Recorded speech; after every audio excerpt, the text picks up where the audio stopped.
মন্দির মসজিদ জাত ধর্ম থেকে বাংলাদেশি রোহিঙ্গা ভাষ্যের রাজনীতিতে চ্যালেঞ্জ ছুড়বে বামপন্থা। সেই লক্ষ্যে জনতার জীবন জীবিকার অধিকারের পক্ষে বাংলা বাঁচাও যাত্রা করবে সিপিআইএম। 29শে নভেম্বর থেকে 17ই ডিসেম্বর চলবে এই কর্মসূচি। সিপিআইএম রাজ্য কমিটিতে সিদ্ধান্ত হয়েছিল আগেই। বৃহস্পতিবার কর্মসূচির ঘোষণা করলেন রাজ্য সম্পাদক মোহাম্মদ সেলিম। কোচবিহারের তুফানগঞ্জ থেকে উত্তর 24 পরগনার কামারহাটি পর্যন্ত হবে এই যাত্রা। এদিন কলকাতায় মুজাফফর আহমেদ ভবনে সাংবাদিক সম্মেলনে সেলিম বলেন, মন্দির মসজিদ থেকে শিক্ষা, স্বাস্থ্য, নিরাপত্তার মতো জীবিকার এবং জীবনের বিষয়ে রাজনীতির কেন্দ্র করতে চাইছি।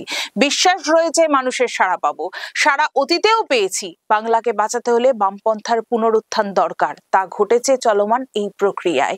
এই কর্মসূচি সেই প্রয়াসেরই একটি অংশ। পরিযায়ী শ্রমিক, বিড়ি শ্রমিক, গিগ শ্রমিক, রেগা শ্রমিকের দাবি থাকবে এই কর্মসূচিতে। থাকবে ক্ষুদ্র ঋণের জাল থেকে মহিলাদের বাঁচানোর দাবিও। ইংরেজদের সময় তাঁতিদের জীবিকা ধ্বংস করা হয়েছিল, আজ ক্ষুদ্র উৎপাদকের এইভাবেই ধ্বংস করা হচ্ছে।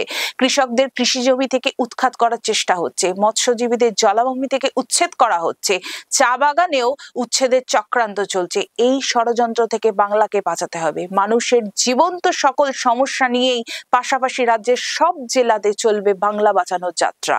সকলে সামিল হন এই লড়াইয়ে।